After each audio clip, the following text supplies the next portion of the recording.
مرحبا شباب، إذا كنت محبا للكتب ومهووسا بقراءة الكتب فإن شاء الله هذا سيكون آخر فيديو تشاهده، لأننا أحضرنا لكم اليوم أفضل طريقة لتحميل أي كتاب مدفوع بشكل مجاني. كتب تباع بأثمنة خيالية على متجر أمازون ب$100 و$200 وغيرها من الأثمنة، واليوم سوف نحملها في 3 خطوات وفي 3 دقائق أيضا بشكل مجاني تماما. الآن تابعوا معي الفيديو إلى الأخير وسوف تشاهدون الطريقة. الآن سنبدأ في المرحلة الأولى، وهي عملية البحث على هذا الكتاب في متجر أمازون. أولا ندخل إلى كروم، ثم نكتب اسم الكتاب في البحث بهذا الشكل، ثم بعد ذلك نبحث على الكتاب في متجر أمازون. نذهب إلى هذا العنوان amazon.com بهذا الشكل، ثم ندخل إليه، ثم بعد أن نحصل على الصفحة نبحث على عنوان الكتاب، ثم نقوم بنسخ العنوان كاملا. ولكن في هذه الحالة لدي عنوان الكتاب يحتوي على وصف صغير Python Programming for Hacking. في هذه الحالة سوف أقوم بنسخ العنوان حتى النقطتين فقط، ولكن إذا كان عنوان الكتاب قصيرا فسوف تقوم بنسخه كاملا.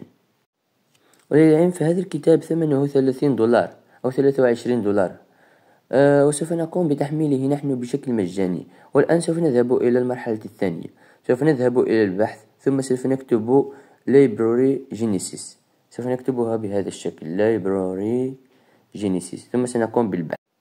Genesis، نعم هذه هي. ثم سوف نقوم بالبحث، ثم بعد ذلك سوف ندخل إلى أول موقع يظهر لنا في الصفحة.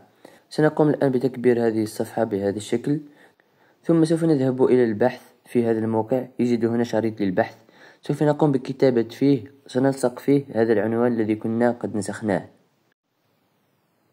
كما تشاهدون لقد ظهر لدينا هذا الكتاب. يجب علينا التأكد من أنه سوف يكون title search in filed title، يجب علينا التأكد من هذه. ثم سنقوم بالسيرش، وسوف يظهر معنا الكتاب هكذا. في الأول كتبه Justin Seeds and Time Arnold، نعم هذا هو الكتاب. والآن سوف نذهب هنا إلى Edit، سوف نقوم باختيار هذه الأرقام 1 أو 2 أو Edit، سوف نذهب إلى 1 أو 2 نحن. ثم بعد ذلك سوف نختار بعد اختيار واحد من الأرقام سيدخلنا إلى صفحة أخرى.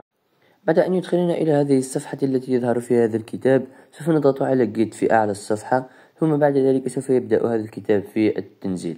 سوف يبدأ الكتاب في التنزيل. أنا كنت قد نزلت هذا الكتاب من قبل، والآن سوف أقوم بإيقاف عملية التنزيل. بعد ذلك سوف نذهب إلى الملفات، سوف نبحث على هذا الملف. بعد الذهاب إلى الملفات سوف نقوم بالدخول إلى الملفات بهذا الشكل، ثم بعد ذلك سوف نبحث على التنزيلات داونلود، ثم سندخل إليها، ثم سنبحث على هذا الملف. أنا كنت قد وضعته في ملف آخر، ثم سندخل إليه بهذا الشكل. نجد لدينا Justin Seeds and Time Arnold، يعني هذا هو الملف الذي كنت قد نزلته. عندما نحاول الدخول إليه لا يدخلنا بشكل مباشر. لماذا؟ لأن هذا الكتاب Extension OPUB، هذا الكتاب تم تنزيله بشكل كتاب إلكتروني، يعني يجب علينا تحميل تطبيق لفتح هذا الكتاب. وهنا تأتي المرحلة الثالثة، وهي الذهاب إلى متجر جوجل بلاي. سوف نذهب إلى متجر جوجل بلاي بهذا الشكل، ثم سنذهب إلى البحث، ثم سنكتب في البحث الإكستنشن OPUB بهذا الشكل، نفس الإكستنشن المكتوبة في آخر الكتاب. ثم في البحث يظهر لنا الكثير من التطبيقات، ويمكن أن نكتب EPUB Open، ثم سوف نبحث. يظهر لنا العديد من التطبيقات، يمكننا اختيار أي تطبيق منها.